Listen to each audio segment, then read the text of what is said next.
శ్రీమాత్రే నమః. గజాననం భూతగణాధిసేవితం కపిత్థజంబూఫలసారభక్షణం ఉమాసుతం శోకవినాశకారణం నమామి విఘ్నేశ్వరపాదపంకజం. శరణం కరవాణి శర్మదం తే చరణం వాణి చరాచరోపజీవ్యం. కరుణామసృణైః కటాక్షపాతైః కురు మామంబకృతార్థసార్థవాహం. వందే గురుపదద్వంద్వం హవాంగ్మానసగోచరం రక్తశుక్లప్రభామిశ్రమతర్క్యం త్రైపురం మహా. సర్వమంగళమాంగళ్యే శివే సర్వార్థసాధికే శరణ్యే త్రయంబకే గౌరీ నారాయణి నమోస్తుతే. ముందుగా ఆనంద టీవీ ప్రేక్షకులందరికీ కూడా సుదూర ప్రాంతాల నుండి ఈ దూరదర్శనం ద్వారా ప్రసార మాధ్యమం ద్వారా వీక్షించేటువంటి వినేటువంటి భక్తులకి ప్రజలకి అందరికీ కూడా ముందుగా శ్రావణ మాసం ప్రారంభమవుతూ ఉన్నది. ఈ శ్రావణ మాసం యొక్క దేవతలు ఎవరైతే ఉన్నారో వారందరి యొక్క అనుగ్రహం అందరికీ కలగాలని ప్రార్థిస్తూ మున్ముందుగా మనకు అమావాస్య పూర్తి చేసుకుని ఆషాఢమాసంలో శ్రావణ మాసాన్ని ఆరంభం చేసుకుంటూ ఉన్నాం. శ్రావణ మాసము అంటే శ్రవణ నక్షత్రయుక్తమైనటువంటి మాసం. శ్రావణ మాసం వస్తుంది అంటే మనందరికీ బాగా స్త్రీలకు ఆబాల గోపాలానికి అందరికీ కూడా చాలా ఆనందకరంగా ఉంటాయి.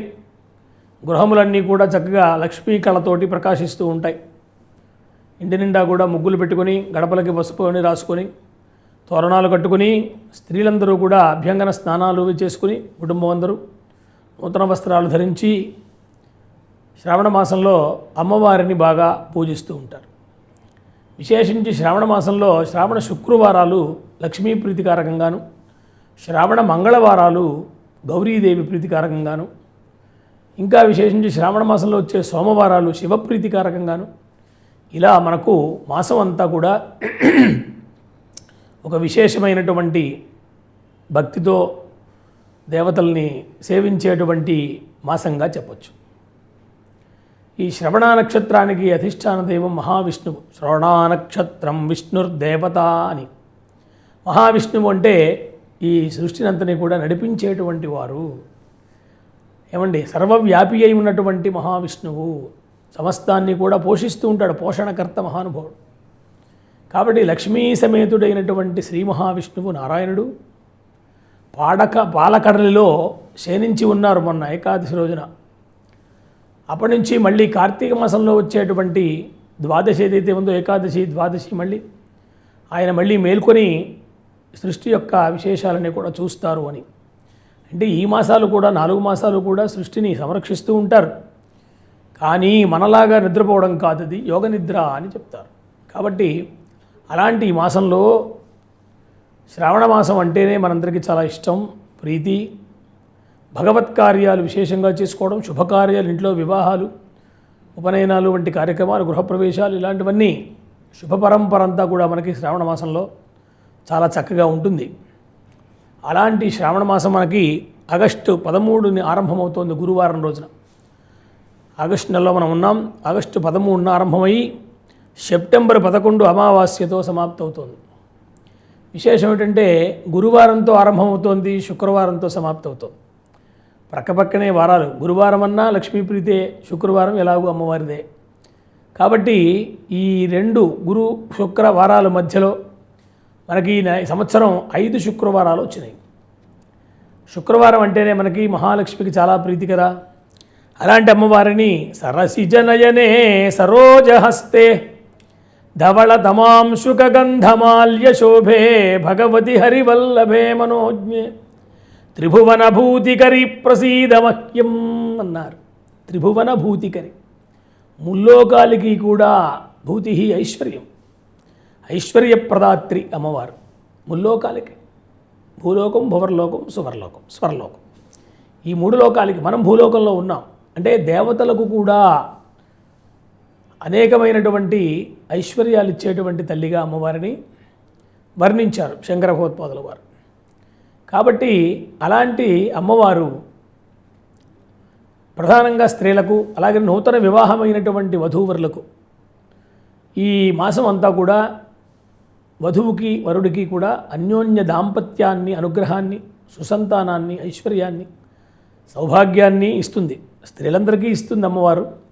విశేషించి శ్రావణ శుక్రవారాలు నూతనంగా వివాహమైనటువంటి కన్యలు సువాసినులుగా వివాహం ద్వారా పరిపూర్ణతను పొందినటువంటి స్త్రీలందరూ కూడా విశేషంగా చేసుకుంటారు. అలాంటి ఈ మాసంలో శ్రావణ పూర్ణిమ కూడా శుక్రవారం నాడు వచ్చింది. ఇంకా అన్నీ మంచివే, రోజంతా మంచిదే, మాసమంతా మంచిదే, కానీ విశేషాలు మనం చెప్పుకుంటున్నాం. అంచేత పూర్ణిమ అంటే ఆ నెలలో ఉండేటువంటి శక్తులన్నీ కూడా చంద్రకళలు. చంద్రాం చంద్ర సహోదరీం అన్నారు అమ్మవారు. దిగ్గస్తిభిక్కనక కుంభముఖావసృష్ట స్వర్వాహిని విమలచారు జలప్లుతాంగీం అంటారు.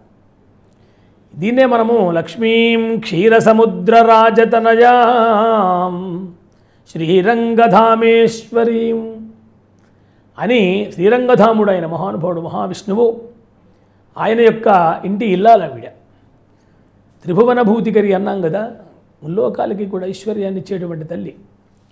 ఈమె పాలకడలిలో అమృతం కోసమని దాన్ని చిలికినప్పుడు దేవతలు రాక్షసులు కలిసి అందులోంచి ఉద్భవించింది ఆమె. క్షీరసముద్ర రాజతనయ అన్నారు. క్షీరసముద్రుడు అంటే సముద్ర కుమార్తె ఈమె.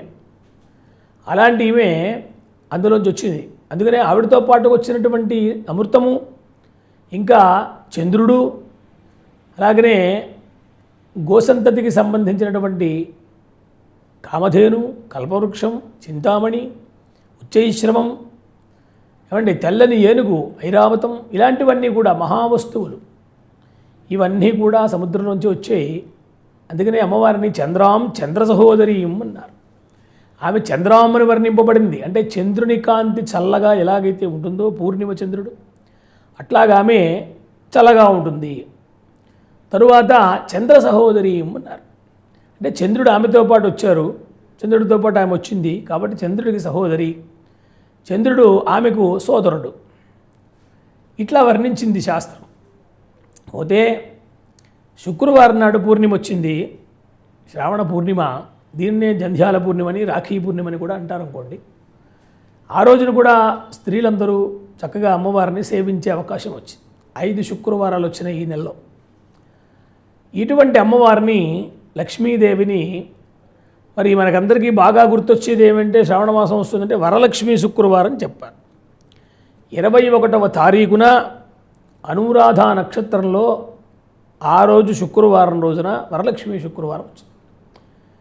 ఇది అందరికీ చాలా ప్రీతి అయినటువంటిది, స్త్రీలందరికీ కూడా. వరలక్ష్మీ శుక్రవారం అంటే ఇంట్లో ఉండేటువంటి స్త్రీలందరూ కూడా ఆయా గృహాలన్నీ కూడా చక్కగా శుద్ధి చేసుకొని, అలాగనే నూతన వస్త్రాలు ధరించి ఇందాక చెప్పుకున్నట్లుగా ఆ పూజా గృహాన్ని చక్కగా శోధన చేసుకుని, అలాగనే మామిడాకులవన్నీ కట్టి పసుపు రాసివన్నీ చేసుకుని, అమ్మవారి యొక్క అర్చనకు కావలసినటువంటి సామగ్రంతిని కూడా చక్కగా సిద్ధం చేసుకుని వరలక్ష్మి శుక్రవారం రోజున సౌభాగ్య సంతతికరం సర్వత్ర విజయప్రదం అన్నారు.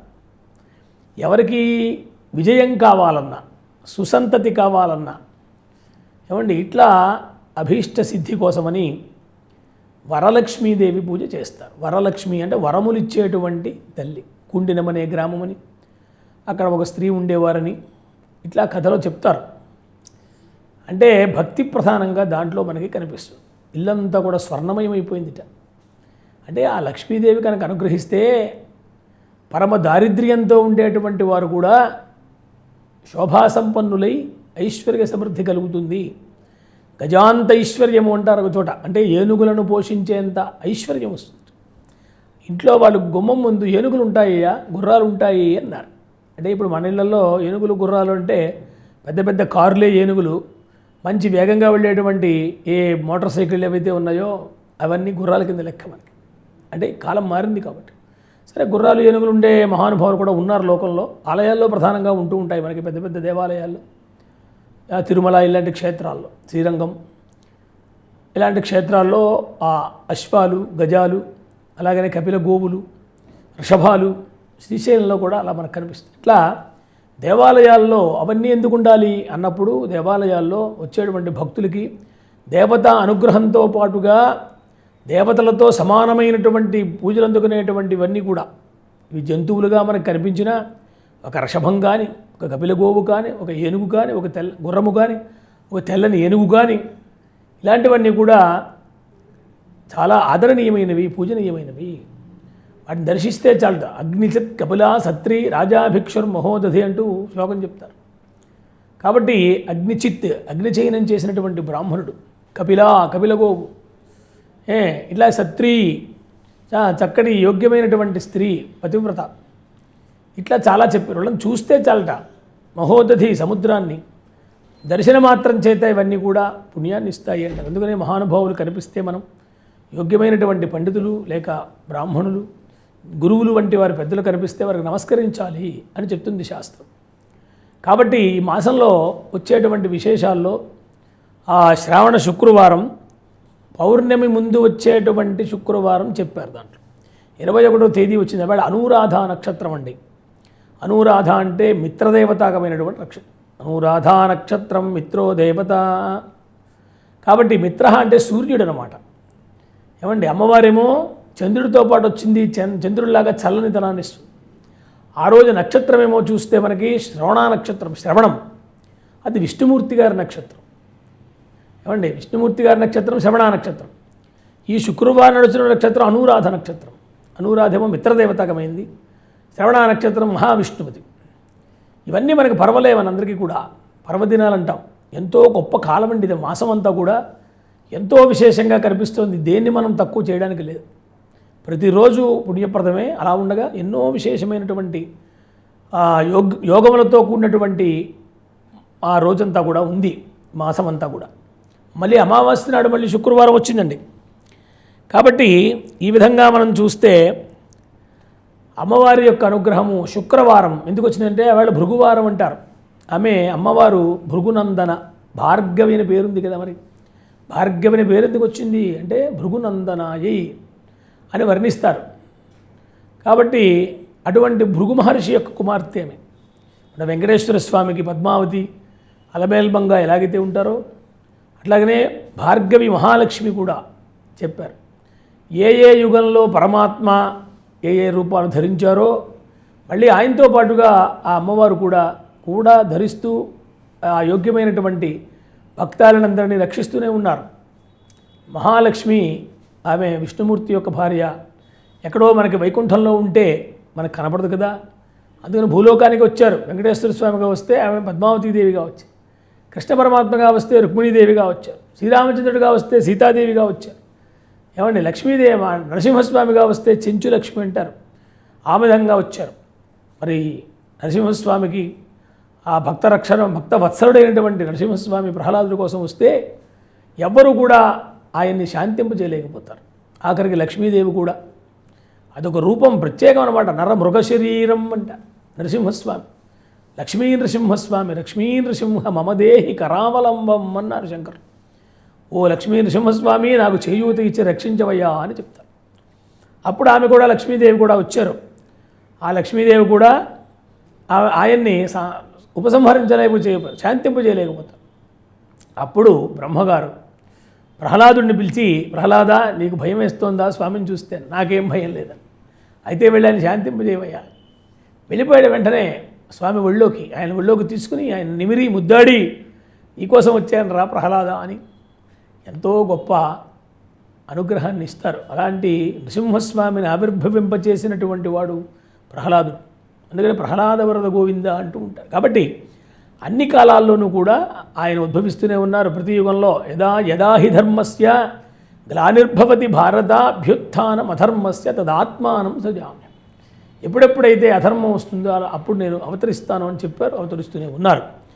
కాబట్టి అలాంటి స్వామి మనందరికీ కూడా లక్ష్మీదేవిని ఈ మాసం అంతా కూడా సేవించేటువంటి, పూజించేటువంటి అనుగ్రహాన్ని ఇచ్చారు. ఇక లక్ష్మీదేవి అంటే ఇంటి నిండా ఉండేటువంటి ఎన్నో రకాలైనటువంటి వస్తువులు. మనకి ఏది లేకుంటే అదే మనకు బాధ. ఏమండి, మంచి స్త్రీకి యోగ్యమైనటువంటి భర్త లక్ష్మీ స్వరూపం. ఏమండి, దంపతులుగా కూడిన తర్వాత మంచి ఇల్లు లక్ష్మీ స్వరూపం. అలాగనే తల్లిదండ్రులు, మంచి తల్లిదండ్రులకి యోగ్యమైనటువంటి సంతానం లక్ష్మీ స్వరూపం, భాగ్యం అన్నమాట. అట్లాగనే ఇవన్నీ సమకూరిన తర్వాత యోగ్యమైనటువంటి మనకి ఆ గురువు లభించడం మహానుభావుడు, అది కూడా ఒక లక్ష్మీప్రదం. ఏమంటే ఇంటి నిండా ఎన్నో వైభవాలు ఉండొచ్చు, కానీ మనస్సులో ఏదో ఒక ఆందోళన చికాకు ఉంటుంది. దాన్ని మనం అనుభవించలేము ఇంట్లో ఉండేటువంటి సౌఖ్యాన్ని. కాబట్టి మనస్సు ఎప్పుడు ప్రశాంతంగా ఉండాలి. భగవంతుడిని సేవించినప్పుడల్లా మనం అది గుర్తు చేసుకుంటూ ఉండాలి. కాబట్టి ఈ మాసంలో మహాలక్ష్మీదేవిని చక్కగా స్మరిస్తారు.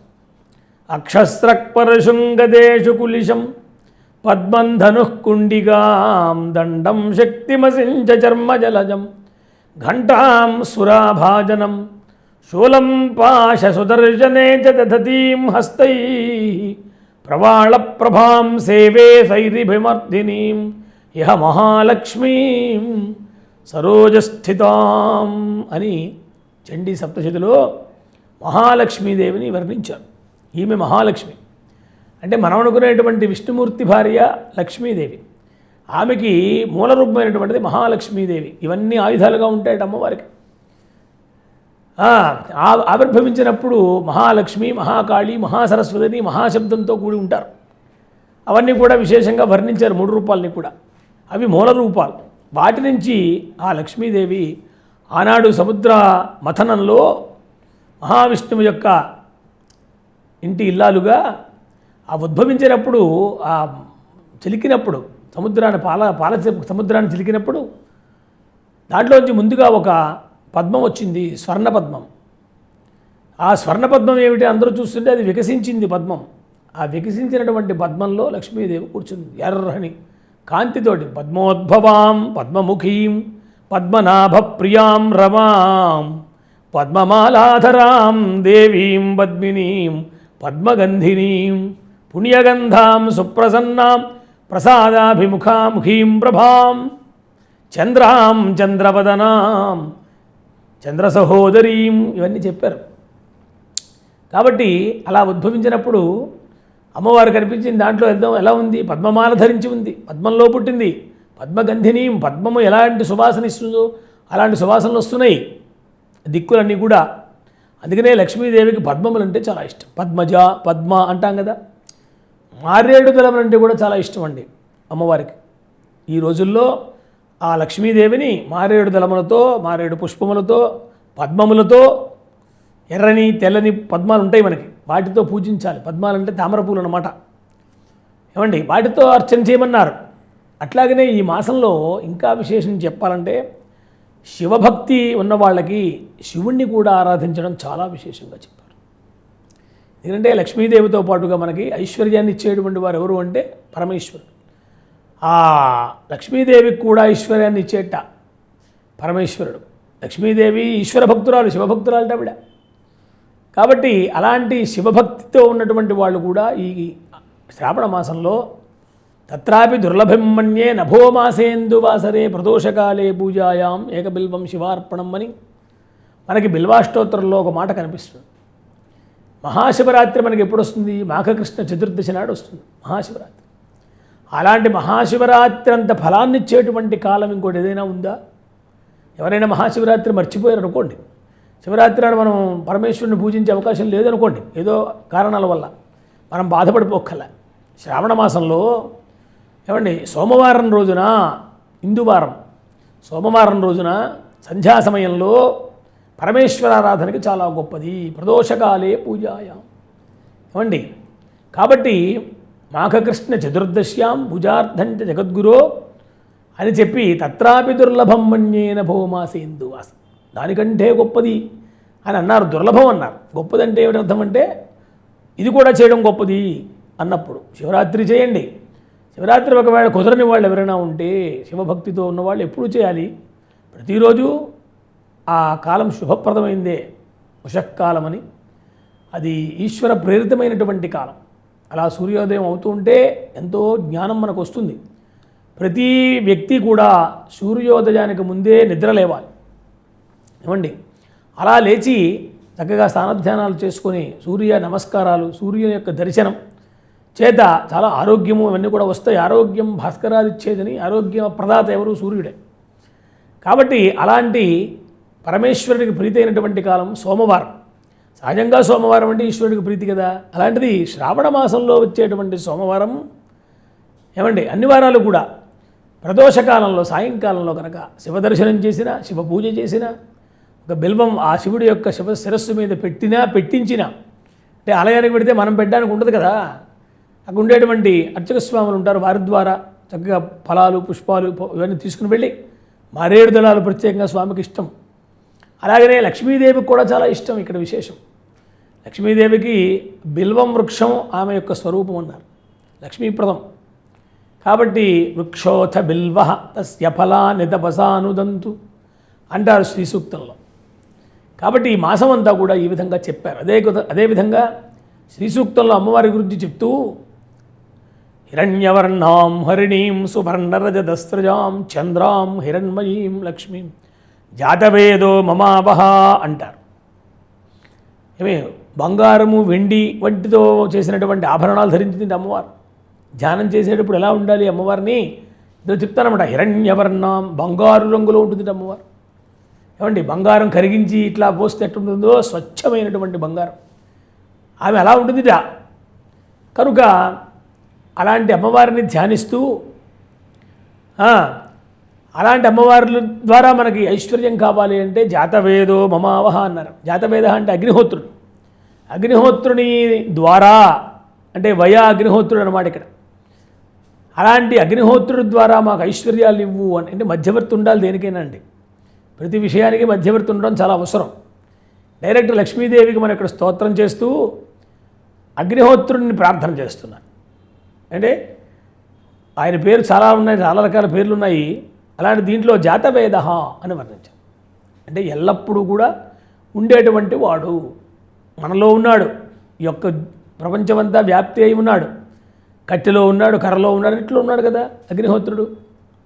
కాబట్టి మన శరీరంలో కూడా ఉన్నాడు. ఉష్ణం అనేటువంటిది అగ్నిహోత్రుడు వల్ల వస్తుంది. ఈ నాభీస్థానంలో కనుక చేయి పెట్టుకుంటే మనకి వేడిగా కనిపిస్తుంది. ఎందుకంటే అక్కడ అగ్నిహోత్రుడు జాఠరాగ్ని అంటారు. జాఠరో జాతవేద అంట. అందుకనే మనం తీసుకున్నటువంటి ఆహార పదార్థాలన్నీ కూడా హుతం చేస్తున్నాడు మహానుభావుడు. అందులో అంటారన్నమాట, భగవద్గీతలో కూడా మనం చెప్తారన్నమాట, నీవు తిన్నటువంటి ఆహార పదార్థాలను నేను అహం వైశ్వానరో భూత్వా ప్రాణినాం దేహమాశ్రిత ప్రాణాపాన సమాయుక్త పచామ్యన్నం చతుర్విధం. నాలో ఉండేటువంటి గొప్పతనం ఏమిటి అగ్నిహోత్రుడు చెప్తాడు స్వయంగా. మహావిష్ణువు కృష్ణ పరమాత్మ చెప్తారు భగవద్గీతలో, నేను మీలో ఉండి జాతవేద స్వరూపంగా అగ్నిహోత్రుడిగా ఉండి మీరు తినటువంటి పదార్థాలు ఆహార అన్ని పానీయాలన్నింటినీ కూడా నేను చతుర్విధం 4 విధాలుగా విభజించి మీ శరీరానికి అందిస్తున్నాను అని చెప్పాడు. ఎందుకంటే మనం తీసుకున్నటువంటి ఆహారము స్థూలంగా మనం చూస్తే కనుక శరీరానికి అంతకీ కూడా వచ్చేటువంటి శక్తి వేరు. ఏమండి, తర్వాత మనస్సుకి అందవలసినటువంటి శక్తి వేరు. ఈ కంటి భాగానికి అలాగే హృదయానికి శిరస్సుకి అందించేటువంటి శక్తులు ఉన్నాయి. ప్రతి నాడీమండలం మనం చూస్తే ఆయా శక్తులు ఆయా నాడీమండలం ద్వారా ఆయా అవయవాలకు చేరుతూ ఉంటాయి. దాంట్లో ఉండేటువంటి సారం ఎవరు చేస్తున్నారు ఈ పని అంటే నేనే చేస్తున్నాను అని పరమాత్మ చెప్తారు అగ్నిహోత్రుడి రూపంగా. కాబట్టి జాతవేదో మమావహ అంటారు. అలాంటి అమ్మవారిని అలాగనే పరమేశ్వరుణ్ణి ఇందాక చెప్పినట్టుగా ఇందువారం సోమవారం వచ్చింది అంటే ఉదయం నుంచి ఉపవాసం ఉంటే సంతోషం, లేకున్నా కూడా ఒకవేళ భోజనం చేసినా వయస్సు రీత్యా కానీ ఆరోగ్యరీత్యా కానీ సంధ్యా సమయంలో తప్పక శివదర్శనం చేయాలి. సోమవారంలో మనం వెళ్తే కార్తీక సోమవారమే అనుకుంటాం గొప్ప. కార్తీక సోమవారం సరే గొప్పదే, కానీ శ్రావణ మాసం గురించి మనం మాడుకుంటున్నాం కాబట్టి దీనికి నభోమాసం అని కూడా పేరుంది. నభస్యశ్చ వారుజిగా ఋతు ఏమండి, వర్ష ఋతువు ఇది ఏమండి. కాబట్టి అటువంటి అమ్మవారిని మనం సేవించాలి అంటే ఈ శ్రావణ మాసంలో, అలాగే పరమేశ్వరుని సేవించాలి అంటే ఎన్నో గొప్ప విశేషమైనటువంటి వారాలు, కాలాలు, నక్షత్రాలు, తిథులు ఇవన్నీ కూడా ఈ శ్రావణ మాసంలో మనకు ఉన్నాయి. కాబట్టి ఈ కోరేటువంటిది ఏమంటే ప్రజలందరూ కూడా ఈ దూర మాధ్యమం ద్వారా, ప్రసార మాధ్యమం ద్వారా చూసేటువంటి వారందరూ కూడా వారి వారి శక్తిని అనుసరించి సౌకర్యవంతమైనటువంటి విధానం చేసుకుని ఆ లక్ష్మీదేవి యొక్క అనుగ్రహాన్ని పొందడం కోసం శుక్రవారాలు, గౌరీదేవి యొక్క అనుగ్రహం పొందడం కోసం శ్రావణ మంగళవారాలు, పరమేశ్వరుని అనుగ్రహం పొందడం కోసం శ్రావణ సోమవారాలు. ఏమండి ఎంత ఇది మహాత్మ్యం అంతా కూడా. కాలం ఇప్పుడు కూడా పరమాత్మ స్వరూపమే, ఎప్పుడైనా చేయొచ్చు మనం ఈశ్వరారాధన, భగవదారాధన. కానీ మరి ఎందుకు ఇవన్నీ వచ్చినాయి లోకంలో అన్నప్పుడు మహర్షులు మహానుభావులు వారు శక్తి తపస్సు చేత అవన్నీ చూచి మానవాళి అందరూ కూడా సుఖవంతమైనటువంటి జీవనం చేయాలి అనే భావంతో ఈ ధర్మాలన్నీ మనకు చెప్పారు. ప్రధానంగా స్త్రీలకి విశేషించి, ఎందుకంటే స్త్రీ గృహానికి గృహిణీ గృహముచ్యతే అంటారు. స్త్రీయే ఇంటికి ఆధారం. కాబట్టి స్త్రీ కనుక ఇవన్నీ ఆచరించి భక్తిగా చేస్తే గృహం అంతా కూడా శుభప్రదంగా ఉంటుంది, సంతానప్రదంగా ఉంటుంది, మంగళకరంగా ఉంటుంది అని చెప్తారు. సాహసంగా వారు సహనంగా ఆ సహనంతో చేస్తారు స్త్రీ, చేయాలి కూడా. కాబట్టి అలాంటి ఈ మాసాన్ని, శ్రావణ మాసాన్ని మనందరం కూడా చేసుకుందాము. అమ్మవారిని పూజిద్దాం. దిగ్గస్థిభి కనక కుంభముఖాపసృష్ట స్వర్వాహిని విమలచారు జలప్రుతాంగీ అన్నారు. అమ్మవారిలా ఉద్భవించింది సముద్రంలో ఉన్నప్పుడు. దిగ్గస్థిభి, దిక్కుల్ని రక్షించేటువంటి వారు అంటారు. ఏనుగులు అంటారన్నమాట. ఏనుగులు అవి దిక్కులు రక్షిస్తూ ఉంటాయట. అటువంటి ఏనుగులు స్వర్వాహిని విమలచారు జలప్లుత, అమృతాన్ని ఆ కనకమయమైనటువంటి కుంభాలు, బంగారు కుంభాలతో, నవరత్నములు పొదిగినటువంటి కుంభములతో ఉన్నటువంటి ఆ జలాన్ని, స్వర్గలోకంలో ఉండేటువంటి అమృతాన్ని అన్నమాట తెచ్చి ఆ లక్ష్మీదేవికి అభిషేకం చేసేయి అంటారు. అటువంటి ఏనుగులు మనందరికీ కూడా అమ్మవారి యొక్క స్వరూపంగానే చెప్పారు, అలాగ వర్ణించారు లక్ష్మీదేవిని. కనుక అందుకనే కొన్ని ఆలయాల్లో మనకి ఆ ఏనుగుల చేత ఘీంకారం చేస్తూ ఉంటారు. ఉదయకాలంలో దేవతలు ఆ యొక్క ఏనుగు యొక్క ఘీంకారం వింటూ నిద్రలేపాలట. శ్రీరాముడు బాల్యంలో నిదురించి ఉంటే అక్కడ ఆయనకి సుప్రభాతం చేసేవారట. ఏనుగులు వచ్చి ఘీంకారం చేసి ఉండేవిట. ఇప్పుడు కూడా మనకి పెద్ద పెద్ద దేవాలయాల్లో ఉదయం వచ్చి ఘీంకారం చేస్తూ ఉంటాయి ఆలయం తెరిచే సమయంలో. అది లక్ష్మీప్రదం. అందుకనే ఏనుగుకి పూజ చేస్తే ముఖానికి పూజ చేయాలి, ముఖము ఎంత లక్ష్మీదేవి ఉంటుంది. గోవుకి పూజ చేస్తే పృష్ఠానికి పూజ చేయాలి, అక్కడ లక్ష్మీదేవి ఉంటుంది. సో శుద్ధమైనటువంటి కమలంలో ఉంటుంది అమ్మవారు. ఏమండి ఇంటి గడప ఉంటుంది, గడప మధ్యలో ఉంటుంది. అందుకనే గడప త్రొక్కకూడదంటారు. దానికి పసుపు రాసి బొట్లు ఎందుకు పెడతాం మనం? గడప అంటే మధ్య దేహం, దానికి అలా చెప్తారన్నమాట. కాబట్టి ఇలాంటి ధర్మాలు మనకు ఎన్నో చెప్పారు మహనీయులు పెద్దలు. అవన్నీ కూడా మన ఆచరణలోనే ఉన్నాయి. ఏదైనా కారణాంతరం చేత మర్చిపోయినా లేక శ్రద్ధ కలిగినా మళ్ళీ వింటూ అవన్నీ ఆచరిస్తూ తద్వారా వచ్చేటువంటి ఫలితములు మనందరం కూడా పొందాలి. అలాంటి శ్రావణ మాసం అందరికీ కూడా శుభాన్నిచ్చుగాక, సుఖాన్నిచ్చుగాక. సమస్త సన్మంగళాని భవంతు. శుభం భూయాత్.